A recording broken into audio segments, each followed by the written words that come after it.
Welcome, everyone, to this session which we're calling Rewriting Human Genes. Genetic power is the most awesome force the planet's ever seen, but you wield it like a kid that's found his dad's gun. Twitter user Hollow Sun wrote a chilling thread entitled, "AI is not artificial." In it, he explains a perspective on technology that is quite absent in the modern world, and one that is integral to understanding why there's anything to be concerned about.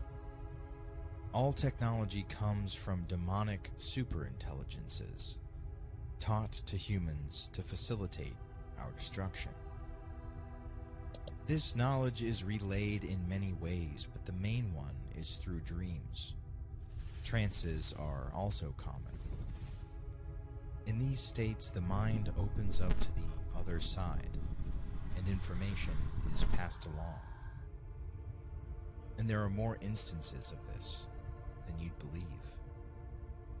And I'll run through the dream and try to interpret it and try to make sense out of it. And invariably, it doesn't always work, but it works more times than not. I'll have some new insight, it may be a whole new idea about this issue. I've gotten up and then written a patent application for an invention that's come out this way. So during the day, I'm just kind of carrying out my dream decisions. In 1996, Larry Page had a dream in which he saw a massive room filled with all the information in the entire world, all saved inside metal cabinets. He was seeing a vision of the future. In 1869, Dmitri Mendeleev fell into a trance-like state where the various elements had arranged themselves before his eyes. It organized the elements the way they now appear in the periodic table. In 1984, Steve Jobs released the first Macintosh computer, whose company logo is far from subtle, for $666.66. In the past, he commented, quote, "We had help," when referring to the development of the technology, and often utilized LSD to induce trance-like states during the company's development. DNA was a vision of a twisting staircase like the one Jacob saw leading into heaven. The Bohr atom was envisioned in a dream-like state. There is a long-standing legend that humans in search of great knowledge turn to wise entities for guidance or wisdom or even wealth. The classic deal with the devil of Western folklore. I'm holding up my hand. What was your bargain? To get where I am now. Should I ask who you made the bargain with? with the chief commander. On this earth? And this earth, and then in a world we can't see. This goes back to the Garden of Eden, where the serpent promises Eve divine knowledge in exchange for her immortal soul. Of course, Eve didn't know her soul was on the table, only that she would be as gods, knowing good and evil. This divine knowledge destroyed the perfect Garden of Eden, precipitating the fall of man. Fallen angel Asael descended to earth and gave forbidden knowledge to women concerning female adornment, which facilitated lust. He also taught men how to create weapons, which enabled war. The Lord saw how great the wickedness of the human race had become on the earth, and that every inclination of the thoughts of the human heart was only evil all the time. And so God annihilated his creation.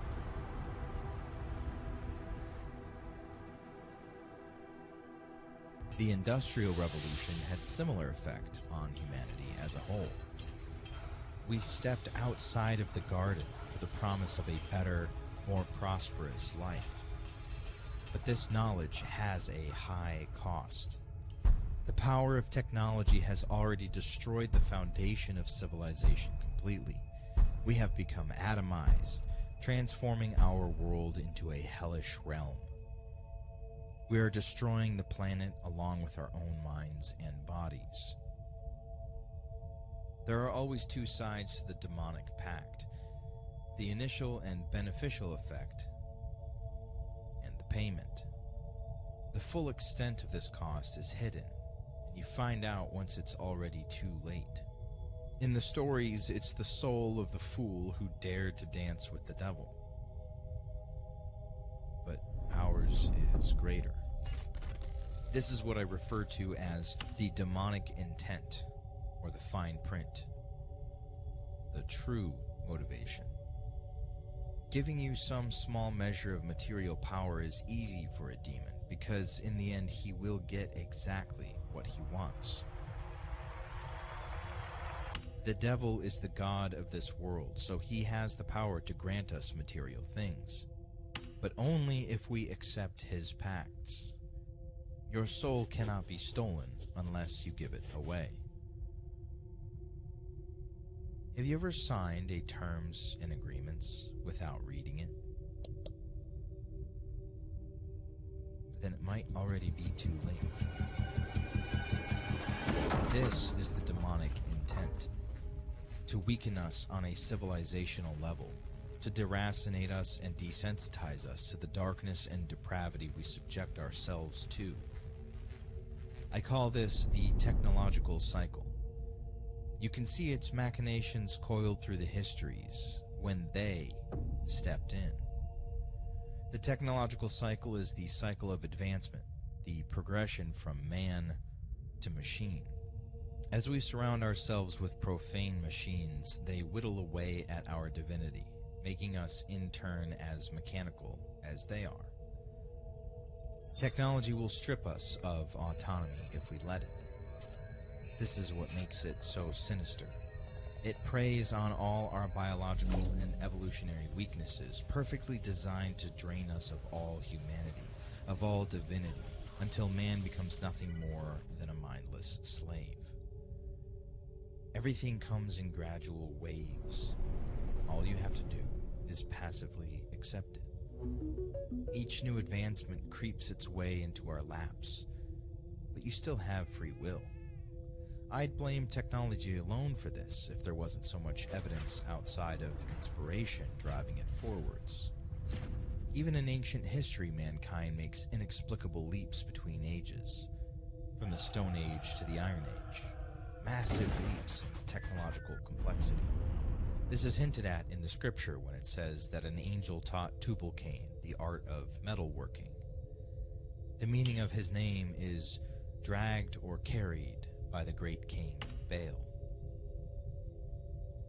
In the Lesser Key of Solomon, there are descriptions of demons and the things they will teach you. In there, Baal is described as a great duke of hell, a demon with legions of lesser demons that serve under him.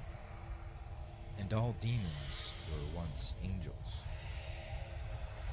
When God created Adam, Lucifer was furious.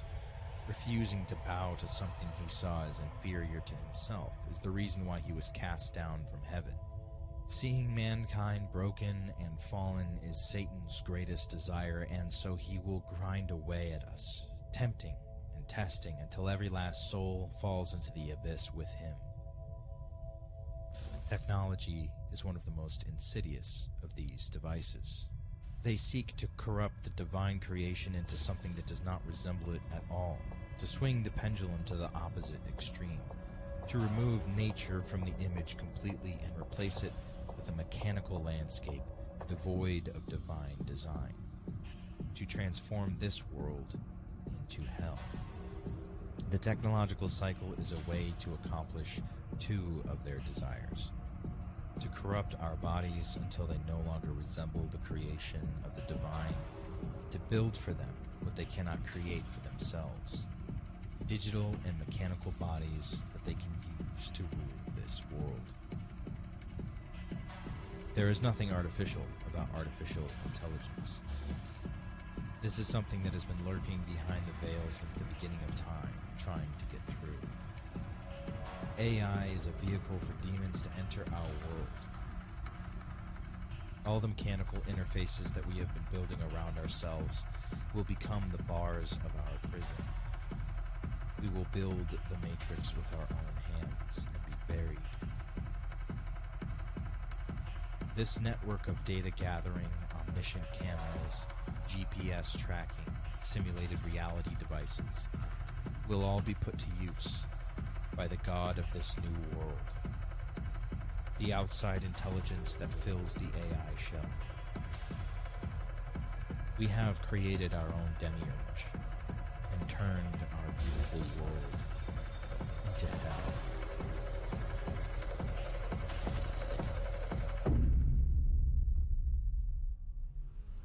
Yet in holding scientific research and discovery in respect, as we should, we must also be alert to the equal and opposite danger that public policy could itself become the captive of a scientific, technological elite.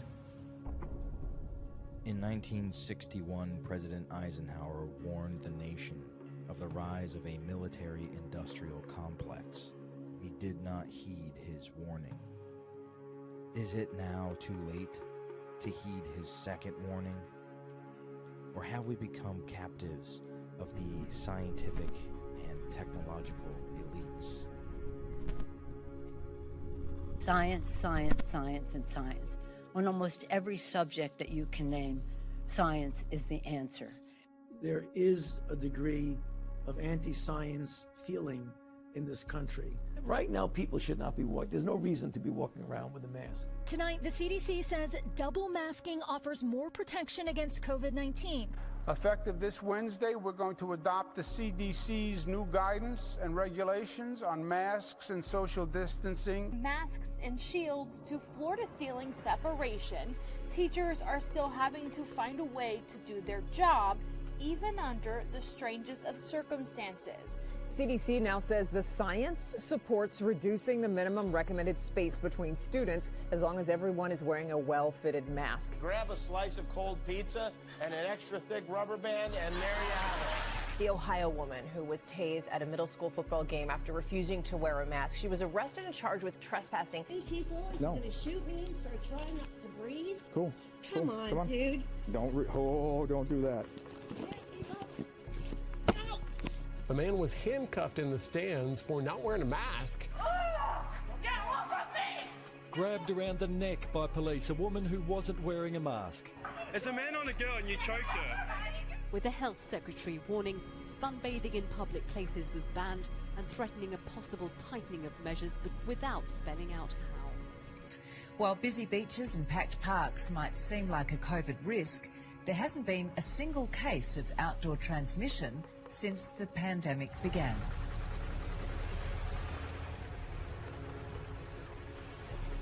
The liquid droplets that carry COVID evaporate in the outdoors. That's why, regardless of the fears, there was no transmission from Black Lives Matter protests in Australia. Yep, this paddleboarder was arrested after refusing to get out of the water in Malibu. I think trust science. I trust scientists, but I don't trust Donald Trump. We have seen a deliberate attempt in many places around the world to undermine trust in science. In Israel, they closed down the synagogues. They closed down mosques and shrines. Churches all over the world are telling people, don't come to church. Why? Because the scientists said so. And I think if lives can be saved, even from the unrighteous killing of a baby, that there's something to be gained there. What I will say of this virus, I think we're in the middle of a massive experiment worldwide. And that Where's the guinea pigs? Maybe. The experiment is, will people listen to scientists?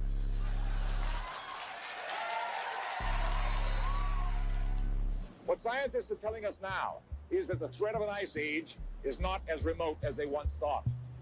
During the lifetime of our grandchildren, Arctic cold and perpetual snow could turn most of the inhabitable portions of our planet into a polar desert. How dare you! Since the late 19th century, science has been conducted under the aspect of a belief system or worldview which is essentially that of materialism. The universe is like a machine, animals and plants are like machines, we're like machines. In fact, we are machines. We're lumbering robots, in Richard Dawkins' vivid phrase. If you base medicine on science, you cure people. Drive the point through the orbital plate. If you base the design of planes on science, they fly. If you base the design of rockets on science, they reach the moon. 3, 2, 1, ignition. Right away, Houston. It works, bitches. As the fourth industrial revolution looms on the horizon, a new religion emerges, that of scientism. Masquerading as materialists and atheists, the prophets of this new creed cry out in the town square of the coming age of transhumanism, when man will finally become like gods. When Yuval Noah Harari published his first book, Sapiens, in 2014, about the history of the human species, it became a global bestseller and turned the little-known Israeli history professor into one of the most popular writers and thinkers on the planet. But when we met with Harari in Tel Aviv this summer, it wasn't our species' past that concerned him. It was our future. Life is about to break out of the limited organic realm and start spreading into the vastness of the inorganic realm. We are about to create the first inorganic life forms after 4 billion years of evolution. And in the process, our own species, Homo sapiens, is likely to disappear, not because we will destroy ourselves, but because we will change and upgrade ourselves into something very different. In the 21st century will be to try and gain control of the world inside us, to learn how to engineer and produce bodies and brains and minds. These are likely to be the main products of the 21st century economy. In the coming decades, AI and biotechnology will give us godlike abilities to re-engineer life and even to create completely new life forms. Then the big political and economic question of the 21st century will be, what do we need humans for? Or at least, what do we need so many humans for? Do you have an answer in the book? At present, the best guess we have is keep them happy with drugs and computer games. But this doesn't sound like a very appealing future. Ray Kurzweil is one of the world's leading inventors, thinkers and futurists, with a 30-year track and reputation of accurate predictions. Called the restless genius by the Wall Street Journal and the ultimate thinking machine by Forbes, he was selected as one of the top entrepreneurs by Inc. magazine, which described him as the rightful heir to Thomas Edison. PBS selected him as one of the 16 revolutionaries who made America.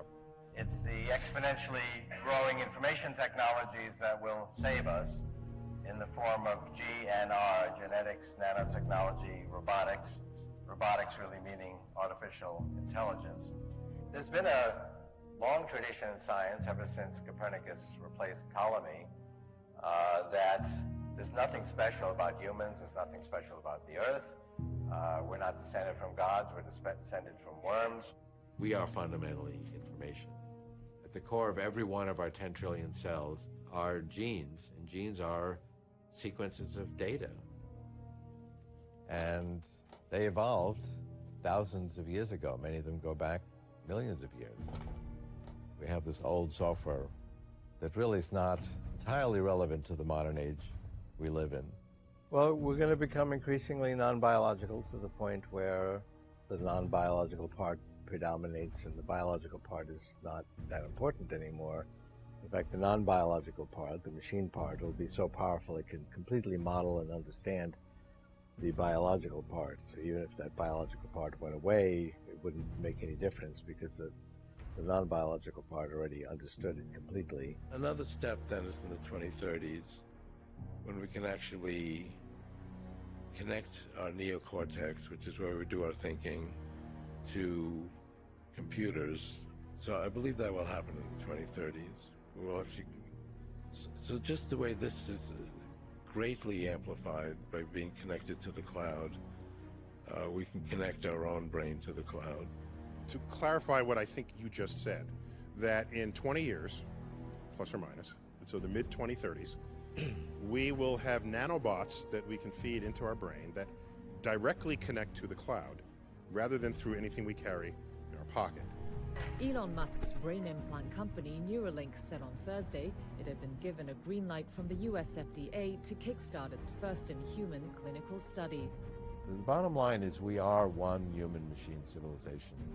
This technology has already expanded who we are, and it's going to go into high gear when we get to the steep part of the exponential. And then the last revolution, which began about 500 years ago, and which we are still really just in the beginning of it, is the scientific revolution. Again, humankind gains immense new powers, such big powers that you can say they might really transform us, not only from just apes into the rulers of the planet, they might transform us into gods. We are in the midst of the fourth industrial revolution, which accelerates global change in much more comprehensive and faster ways than the previous three revolutions. The difference of this fourth industrial revolution is it doesn't change what you are doing. It changes you. If you take a genetic editing, just as an example. On va les implanter dans nos vêtements, c'est-à-dire wearables, comme on le dit. Et après, on pourrait s'imaginer qu'on les implante dans nos cerveaux ou dans notre peau. Et à la fin, peut-être il y a une communication directe entre notre cerveau et le monde digital. Ce que nous voyons, c'est une sorte de fusion du monde physique, digital et biologique. So we had these two big revolutions, the computer science revolution, or the infotech revolution, and the revolution in the biological sciences. And they are still separate, but they are about to merge. They are merging around, I would say, the biometric sensor. This is where authority in the 21st century will reside, and all the important decisions will not be made by the Pope or by God. They will not be made by democratic elections and by individual consumers. They will be made by the algorithms in the cloud. Biotechnology will, for the first time in history, translate economic inequality into biological inequality. Therefore may even push humans out of the job market and will create an immense new class, the useless class. I think it's important for people to understand that synthetic biology or biotechnology is taking biology and turning it into technology, or making technology that mimics biology. I have over 25 years in the pharmaceutical, medical device, and biotech industries as a med legal advisor and biotech analyst. My clients basically hire me to read through very complex scientific information, FDA filings, and even their patents, so that I can simplify that information for them to understand, the board members to understand. I often joke, my clients pay me to read so they don't have to. And one of the things that I do also is I read the patents. And there's a lot of information in the patents that is not typically disclosed unless a company decides to disclose it to the general public. And when I read through the patents for the mRNA technology vaccines, I was very shocked because they did not read as a vaccine. They read as a bioweapon. When I first went on this endeavor, and God put on my heart to look into all these documents, to do what I do for big pharma clients, to do it for his children, I said, I can't do this, God. I had a team of 20 people doing this for me before, and now there's this 20 years of research and development from this highly scientific and complex industry that is very difficult to go through patents that are 280 pages long, and there's dozens of them, and there's thousands of peer-reviewed publications. that are anywhere from 5 to 75 pages long. I mean, I looked at my dining room table and all of this information I had to go through, and I said, God, I can't do this. And as my son always reminds me, if I do my best, God does the rest, right? And I think what people need to understand is that because we have not known about this evil, we are now being told this evil is good for us. Yeah, I know. They need a little push. A push and a drag. Yeah. They're not doing it because they say they don't want to do it. They're Republicans. They don't like to be told what to do. Right. And we got to break that, unpack that. You know how many people died of the flu the last year? I mean, not this year, virtually none, but the previous year, about 20 to 30,000. You know how many people have died from COVID-19 in the United States? 600,000 Americans. The number that you all giving that died, that's once again, that's you all's number. You gonna pass? Yeah, definitely. Because when you start talking about paying people to get vaccinated, when you start talking about incentivizing things to get people vaccinated, there's something else going on with that. It's something else going on. It is something going on with something that. else. You're right. But I'm glad millions of people like me and most everybody here didn't get an incentive. You know what their incentive was? Protecting their health and protecting the city. But I won't keep you anymore. It's okay, because my incentive, y'all campaign is about fear. It's about inciting fear in people. You all attack people with fear. That's what this pandemic is. It's a fear. It's fear, this pandemic. That's all it is. In the medical marketing industry, we have experts dedicated to something called nomenclature, which is making up words or changing the definition of words so that it sounds better to the medical audience and to consumers. And mRNA is a misnomer. The term mRNA vaccine is a red herring. The purpose is to manipulate people into believing that they are being injected with something that is biological in nature and that is going to enhance their immune system. And that's simply not true. The point of this was to end the human species, to create a new, as Elon Musk calls them, humanoids, like to merge technology into the human body. And before people say that's crazy, what do you think biotechnology is? DARPA calls it transhumanism, military transhumanism. But in an interesting way, this is actually part and parcel of the whole movement towards robotics. It's not only making individual warfighters comfortable with robots, it's this idea of coupling man and machine and merging humans and machine. And DARPA is doing that with programs now with what they call biohybrids, which people might call cyborgs. You know, they're able to actually control a rat through a labyrinth remotely because they've implanted electrodes in its brain. This is a developmental system made by MC10, and it has an antenna and some sensors embedded in it. And what we plan to do is work with them to advance a tattoo that could be used for authentication. It's taking biology and making it technology, taking technology and making it biology. And transhumanism is the merger of the human body with technology. It's obvious to me. I don't know what people, like, the words mean what they mean. We are at the beginning. When you look at it, at technology transformation, it usually takes place in the terms of an S-curve. And we are just now where we move into the exponential phase. And I agree. Artificial intelligence, but not only artificial intelligence, but also the metaverse, near space technologies, and I could go on and on, synthetic biology. Our life in 10 years from now will be completely different, very much affected, and who masters those technologies in some way will be the master of the world.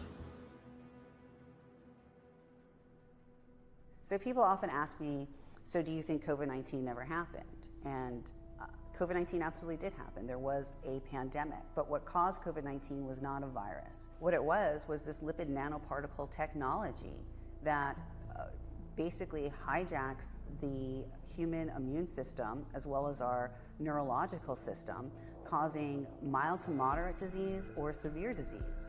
So what they were calling spike proteins were actually lipid nanoparticles. Those were LNPs. When you take a magnetic hydrogel, which is also in the patents, and you infect a biological cell, you can see that cell is covered with all of these little spikes.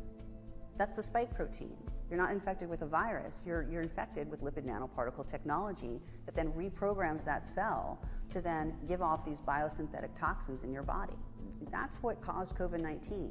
And James Giordano, who began advising the US military and the intelligence community in 2008 under the Obama administration, actually discusses the use of lipid nanoparticle technology as neuroweapons. One of the newest developments is that nanoparticulate matter can be stabilized for distribution. If you're not aware of what nanoparticulate matter is, it's that matter which exists on a scale of 1 × 10⁹. Very, very small. Smaller than a cell. And we can manufacture materials that have discrete properties that can be controlled by virtue of bioengineering and their physical chemistry. To auto-aggregate, to be able to aggregate in particular areas based upon their biological and or chemical sensitivity. But now we go one step further. Most recently, just a few weeks ago, it was announced that you could then aerosolize nanomaterials. And go one step further, I can create small robotic units, controllable robotic units at the nanoscale, and that these too can be aerosolized to create a nanoswarm of biopenetrable materials that you cannot see, that can penetrate all but the most robust biochemical filters, that are able to integrate themselves through a variety of membranes, mucous membranes, and wherever, mouth, nose, ears, eyes, can be then uptaken into the vascular system to create clumping, can affect the vascular system of the brain, or can directly diffuse into the brain space, and these can be weaponized. And they can be done in such a level that their presence is almost impossible to detect, and as such, the attribution becomes exceedingly difficult to demonstrate. They were released in targeted areas, including a nursing home in Kings County, Washington. Remember, this area is home to some of the most important companies in the world, names that you know, like Microsoft, Amazon, Starbucks, Alaska Airlines, and F5 Networks. In New York City. Governor Cuomo just announced the first confirmed case in New York City. Lombardy, Italy. In the Lombardy region, the healthcare system is on the brink of collapse. And then, of course, Wuhan. Spreading from Wuhan, China, and tonight that first case here in the U.S., the patient in isolation now being treated by that robot. And by misrepresenting the truth that this was not a highly contagious virus, but making it seem as one, they made people demand a vaccine. The point of COVID-19, as James Giordano had said, it was about to create the media hype of the worried well, so that we would beg for a solution. What I've now done is I've got every individual who is diagnostically hypochondriacal, and I've got every individual who's the worried well flooding the public health system, banging on the door. People have been deceived at all levels of government. People have been deceived in militaries around the globe as well, the men and women who are serving in our global militaries. Because before Satan can destroy, he must deceive. Because in 2002, the University of North Carolina, Chapel Hill patented, and I quote, an infectious replication defective clone of coronavirus. Listen to those words, infectious replication defective. What does that phrase actually mean? For those of you not familiar with language, let me unpack it for you. Infectious replication defective means a weapon. It means something meant to target an individual, but not have collateral damage to other individuals. That's what infectious replication defective means. In 2018, Peter Daszak, the president of EcoHealth Alliance, submitted a proposal to the Department of Defense, clearly articulating the bioweapon that they were developing. And part of his team was Ralph Barrett from the University of North Carolina, as well as Dr. Zhengli Shi from the Wuhan Institute of Virology. And in the proposal, Daszak clearly states, we will develop recombinant chimeric spike proteins from the known SARS-CoV-S virus. That's the SARS-CoV-2 sequences. And we will sequence, reconstruct, and characterize spike trimers and incorporate them into nanoparticles. This is very damning evidence that COVID-19 was not caused by a gain-of-function virus. It was caused by nanotechnology that was always intended to be used as a bioweapon on global civilians. Please make sure that you make reference in every investigation to the premeditation nature of this, because it was in September of 2019 that the world was informed that we were going to have an accidental or intentional release of a respiratory pathogen so that by September 2020, there would be a worldwide acceptance of a universal vaccine template. That's their words. Why don't we blow the system up? I mean, obviously we can't just turn off the spigot on the system we have and then say, hey, everyone in the world should get this new vaccine we haven't given to anyone yet. There might be a need or even an urgent call for an entity of excitement out there that's completely disruptive, that's not beholden to bureaucratic strings and processes. So we really do have a problem of how the world perceives influenza, and it's going to be very difficult to change that unless you do it from within and say, I don't care what your perception is, we're going to address the problem in a disruptive way and in an iterative way, because you do need both. Until an infectious disease crisis is very real, present, and at the emergency threshold that is often largely ignored. To sustain the funding base beyond the crisis, he said, we need to increase the public understanding for the need for medical countermeasures such as a pan-influenza or pan-coronavirus vaccine. A key driver is the media, and the economics will follow the hype. We often say, no one is safe until everyone is safe, and that's more than just a slogan. No one is safe. No one is safe. No one is safe. No one is safe. No one is safe. We aren't really ever going to be safe. No one is safe until everyone is safe. The whole world isn't safe. None of us are safe. No one is safe. No one is safe. Nobody is safe. Nobody is safe. Nobody is safe until everybody is safe. Nobody is safe. No one is safe. No one is safe. No one is safe until everyone is safe. No one's safe. Nobody is safe. Nobody's safe. Because nobody is safe until we are all safe. 7 months before the allegation of patient number 1, 4 patent applications of Moderna were modified to include the term accidental or intentional release of a respiratory pathogen as the justification for making a vaccine for a thing that did not exist. So let's just get into this, and I'd like to take you through the patents that are on Moderna's website. So there's a patent entitled Modified Polynucleotides for the Production of Secreted Proteins. This is one of the master patents for what they're calling mRNA vaccines. Right in the abstract, it describes that the lipid nanoparticles have a particle size between 80 and 160 nanometers, and it contains modified mRNA encoding a polypeptide. It includes a cationic lipid, a neutral lipid, a cholesterol, and a pegylated lipid. What they're calling lipids actually host cationic charges. They host positive electromagnetic fields. There is no lipid in nature that does that. They're using the term lipid instead of nanotechnology. As you go through the patent in section 219, it explains how they are self-assembled nanoparticles, and they're fully programmable. That term in here is an alarming term for a number of reasons. One reason is that these are both pre-programmable as well as they can receive programs from an external source. Microsoft did a 3-minute video on their technology. They call them biological computers. Imagine a world where we can do computation inside living cells. The problem that we're trying to solve is really trying to have a more sophisticated diagnosis that can happen automatically inside cells. Imagine a biological computer that operates inside a living cell. The type of work that they're doing is essentially they're trying to sense, analyze, and control molecular information. In this project, we're trying to use DNA as a programmable material. DNA is highly programmable, just like a computer, and we can program a whole range of complex behaviors using DNA molecules. So there's one specific patent that I think it's very important for every American citizen to see, and it's patent number US 9539210B2. It was issued on January 10th of 2017. The patent is entitled Vaccine Nanotechnology, and in section 9 it discusses the vaccine nanotechnology that can deliver molecules. In some embodiments, the small molecule is a toxin. The toxin is from a chemical weapon, an agent of biowarfare.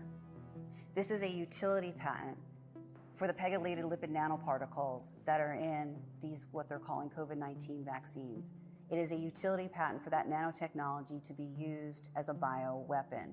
So Pfizer entered into a contract with the Department of Defense, the US Army, in July of 2020. And the contract was to manufacture a vaccine that was capable of providing protection against the SARS-CoV-2 threat and related coronaviruses. So the purpose was to create an mRNA vaccine that would protect against SARS-CoV-2 infection and the variants. As you go through this contract, though, under the chemistry manufacturing control section, they go through the manufacturing process. Much of it is blacked out for the lipid nanoparticle formulation. They discuss how the lipid nanoparticles must adhere to good manufacturing practices, so they must not be contaminated. Well, in 2017, the FDA published guidance called Classification of Products as Drugs and Devices. And they classify nanoparticles. They classify them as devices because they can perform their functions inside the human body without being dependent on chemical reactions inside the human body. As you continue to go through the contract under the manufacturing development plan, that Pfizer will describe the manufacturing process for the vaccine product to ensure conformity with the Food and Drug Consumer Protection Act Title 21, 351 A2B. That's alarming because 21 U.S. Code 351 A2B is the good manufacturing processes for devices. Specifically, the term device is an instrument, an apparatus, machine, or a contrivance that is intended to affect the structure of any function of the body of a man or other animal and does not achieve its primary purpose through chemical action within the body. So Pfizer has to adhere to the manufacturing practices for electromagnetic devices in their Operation Warp Speed contract. Nobody was told they were injected with electromagnetic devices. Physicians from Comisov Worldwide in Mexico confronted their skepticism about the claims of any kind of electromagnetic properties of the vaccine and performed a series of tests. And their results were nothing short of horrifying.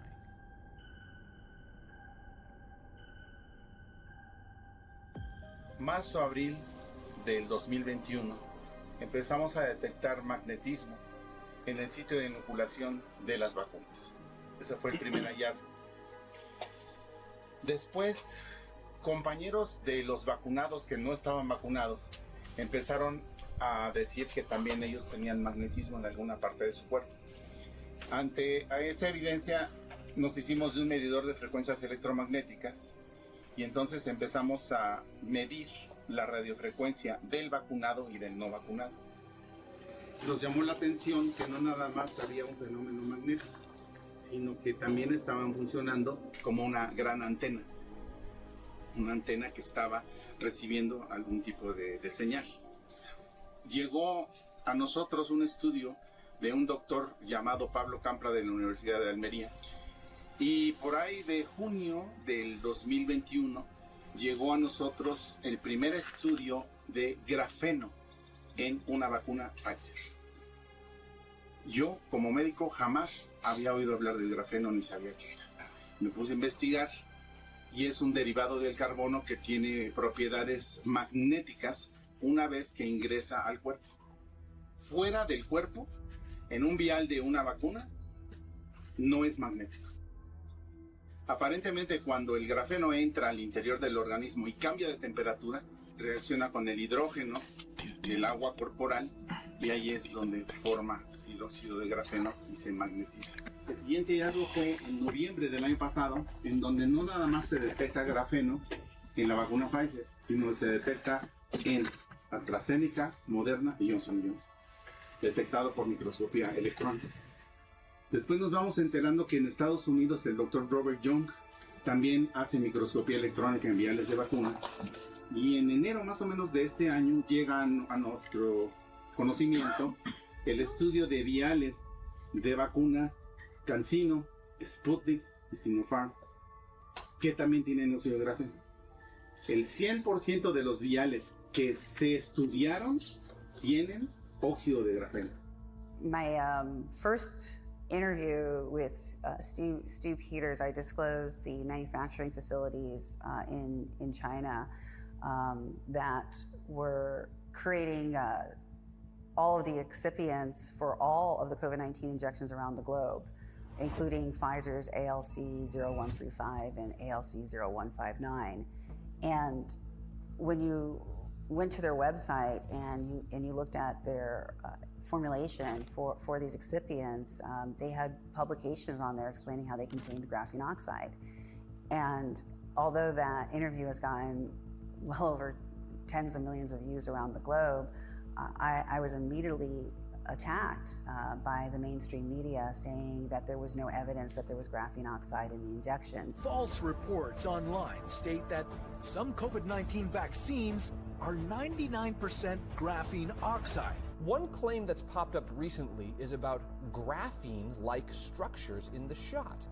A Maine CDC spokesperson called the claim false and ridiculous. This has not been verified. It's not a peer-reviewed journal. There is no substance here of accountability to the person who's published this. No, the COVID-19 vaccines do not contain any graphene oxide or other harmful materials.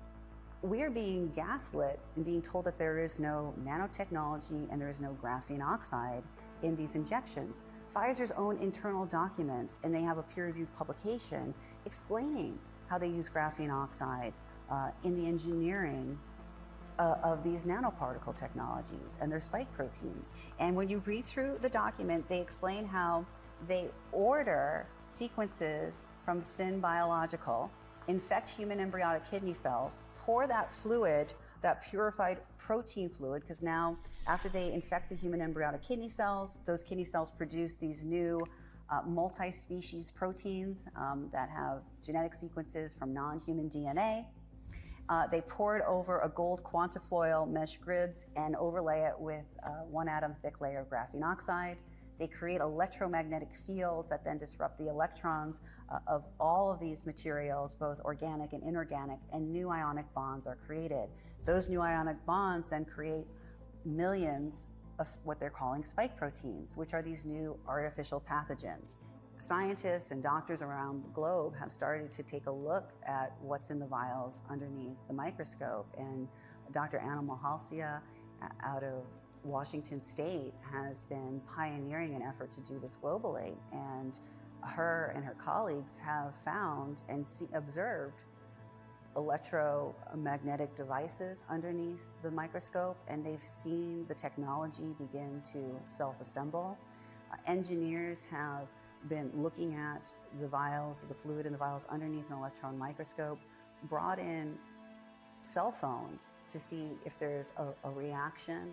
And what they found is that when the fluid that's in the vials is near electromagnetic frequencies, whether they're from smartphones or smart towers in a house, it activates this technology. They also talk about in this patent, section 219, is the gels and the hydrogels. And it says mRNA disclosed herein may be encapsulated into any hydrogel known in the art, which may form a gel when injected into the subject. And hydrogel is comprised of single atom thick graphene oxides. So in Dyed Suddenly, when you see those long, thin, white, fibrous clots, those are the product of magnetic smart hydrogel. They're called soft actuators. They mimic cells and proteins to the point that they can actually start building structures in the human body, tissue structures, anatomical structures. They can recreate entire systems and organs.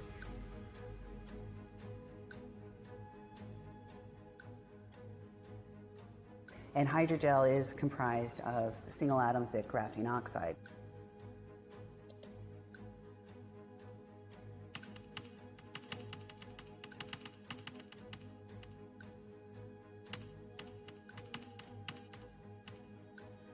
What you're also going to be seeing, though, is you're going to be hearing the benefits of graphene oxide.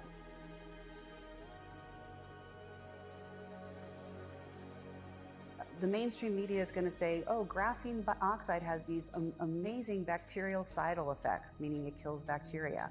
It has amazing antiviral effects. These are things that you're going to hear about graphene oxide. These are lies. Graphene oxide can be as thin as a single atom thick, but it's also a great conductor of electromagnetic fields. When it's been merged with these non-human proteins that Pfizer did in Groton, Connecticut, and they merge graphene oxide, an electromagnetic conductor, with proteins, biological proteins, and they create these new synthetic agents, they're called transducers.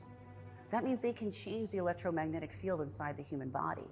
Graphene oxide is being used because of its great electromagnetic properties. This is not conspiracy theory, and people are hosting electromagnetic fields. We have people who are able to put magnets to themselves. They're emitting Bluetooth signals. Pero, ¿por qué a campo abierto y cuál fue la justificación? Con un dispositivo electrónico como este simple celular, con una aplicación para Bluetooth, cuando se estaba cerca de personas vacunadas, se recogían unos códigos Bluetooth que se llaman MAC, quiere decir Media Access Control o control de acceso a medio. The first three, known as WE, correspond to the device manufacturer's identifier.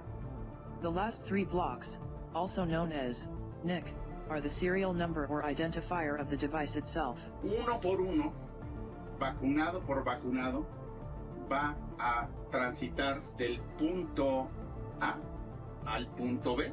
Vamos a ver si se registra. Uno por uno.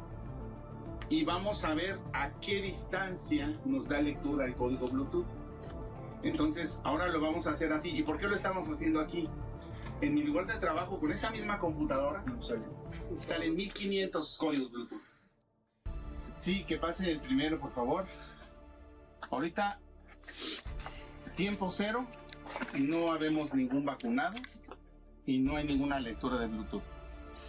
Que pase, César. Lleva para allá.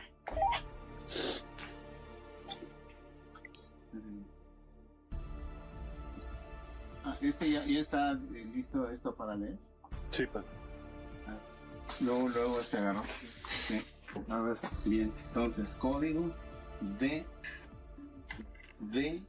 dedo 9, 36, sí. 54, sí. F de foco D, de dedo, sí. 99, sí. 52.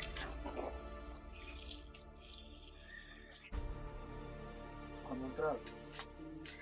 ¿Sí? 5403, después otro de 9365. Y ahorita otro, el 0F. Pues ya no sé de todos esos cuáles, pero o sea, el último que se prendió. Cuando va a entrar. Sí, ahí sí fue muy súper claro. Justo cuando entraste se encendió. Saludándolos desde un cementerio en alguna parte de la República, para que vean que no hay ninguna persona aquí, aparte de nosotros, que no estamos vacunados. Y aquí estamos recogiendo los códigos Bluetooth de personas que ya fallecieron. Por lo pronto en ese cementerio, 4 códigos Bluetooth que hemos detectado. Obviamente desconocemos dónde están las personas que fallecieron en 2021 y 2022 y nos estamos guiando por las lecturas de Bluetooth. Repito, estamos en un cementerio, aquí alrededor no hay nadie vivo a la redonda. Aquí, nuevamente, otro dispositivo Bluetooth más de una persona que falleció el 22 de noviembre del 2021. Ya están 11 dispositivos aquí registrados y ahí están los códigos MAC. mRNA is software programs. It is encoding. And if you go to Moderna's website in the Wayback Machine from 2021, they specifically say on their website, mRNA is a temporary set of instructions for cells to make a protein. They call DNA the storage of that. And they call their mRNA platform an operating system. Under 21 USC 351, which is cited in the Operation Warp Speed contract, when they discuss devices, they also discuss the software programs. It says the term device does not include software functions excluded pursuant to section 360JO of this title. So Moderna says on their website that the mRNA are software programs, and they can be pre-programmed, or they can be programmed from outside sources. Operation Warp Speed contract and the FDA are saying they're not overseeing what these programs do. So in the very near future, you're going to be hearing this new term, directed evolution. Some of you may have already heard it if you saw the Project Veritas video on Jordan Walker, who was the director of mRNA scientific research at Pfizer. No, directed evolution is very different. Direct evolution? Directed evolution. Directed evolution, okay. Well, so, I mean, is that what it is? Maybe, well, you're not supposed to do gain function research with the viruses, like, they recommend not. But you do, like, these, like, selected directional mutations to try to see if you can make more potent. Yeah. So there is research ongoing about that. I don't know how that's going to work. There better not be any more outbreaks, because, like, Jesus Christ. And this caught the attention of Lieutenant General Kiryov, who's the Russian chief of nuclear and biowarfare. Commenting on approaches to creating new vaccine drugs, Walker said, quote, "We don't mutate it ourselves, we focus on creating proactively developing new vaccines." Thus, the Pfizer employee admits to conducting directed evolution research aimed at gaining competitive advantage and increasing profits. Walker's statements are backed up by those of former Pfizer employee Karen Kingston. She explicitly stated that the US pharmaceutical company's products, quote, "are by definition biological weapons." So-called directed evolution, changes that may or may not take tens or hundreds of years in nature, and to create artificial viruses with a higher risk of infecting humans. But they're not talking about viruses. They're talking about the directed evolution and controlling the evolution of the human species. Directed evolution is transhumanism. Transhumanism, if you're forcing non-human genetic mutations to our genome, you are exterminating the human species.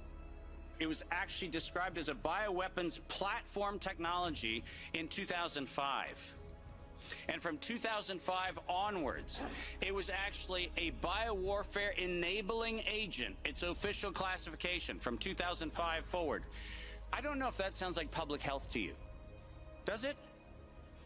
Biological warfare enabling technology. That feels like not public health. That feels like not medicine. That feels like a weapon designed to take out humanity. That's what it feels like. And it feels like that because that's exactly what it is. Directed evolution is for the purposes of exterminating the human species. It is the definition of biowarfare. Because of their lust for power, the rulers of this world are doomed to reenact their fathers' sins. In the days of Noah, they contaminated the gene pool. But today, their hubris has augmented the very fabric of God's handiwork. That on a historical timescale, we are very close to an unprecedented and enormous and swift transformation of human life in the world. 20 years from now, they will be the size of blood cells and you won't need any surgery. It'll just go into your brain through the bloodstream. Little robotic devices in the bloodstream, into the brain, and they'll put our neocortex, which is the part of our brain where we do our thinking, onto the cloud, connected to the cloud. Genome-engineered animals and plants are happening right now.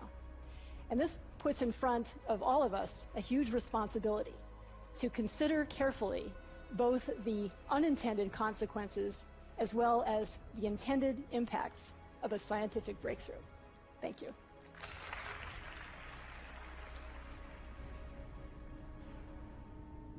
What people aren't understanding is that we are in the middle of World War III. We're in the middle of a global war. Why did every nation around the globe in lockstep decide to lock down their countries, place their civilians on house arrest as if they had been invaded by a foreign enemy, put forward rules that you would have in prison camps in order to cause emotional and mental distress. So the question is, why did every nation around the globe agree to do this if we weren't in the middle of a war and under a global attack by some other global power? Ladies and gentlemen, I send you my warmest greetings and best wishes on the launch of the Great Reset. This pandemic has provided an opportunity for a reset.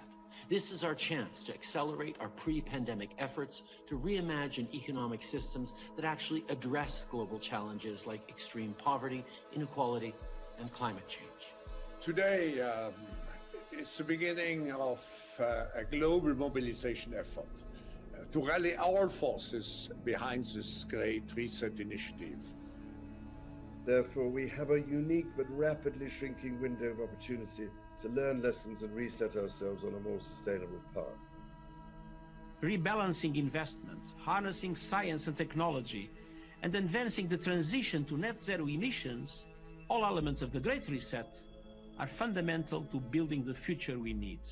If you wonder what someone's intentions are, you know, we're doing this for the greater good, well, look at the outcomes. We've destroyed economies around the globe. Our children are set back years in social and educational development, and young, healthy people and teenagers and children are having heart attacks and dropping dead. If you wonder what their intentions are with this mRNA technology platform, look at the outcomes. If we don't recognize that there's evil in this world, now, then we're going to be annihilated to the exact level of our naivete.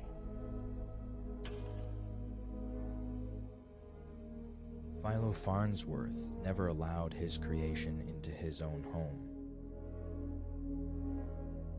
Nor did Steve Jobs. Kalashnikov regretted his killing machine.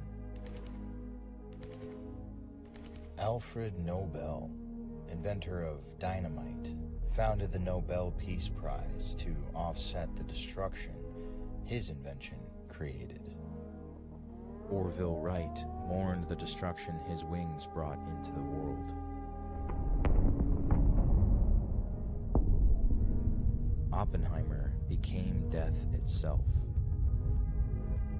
And the godfather of AI has now left Google and begun warning of the coming perils of his creation.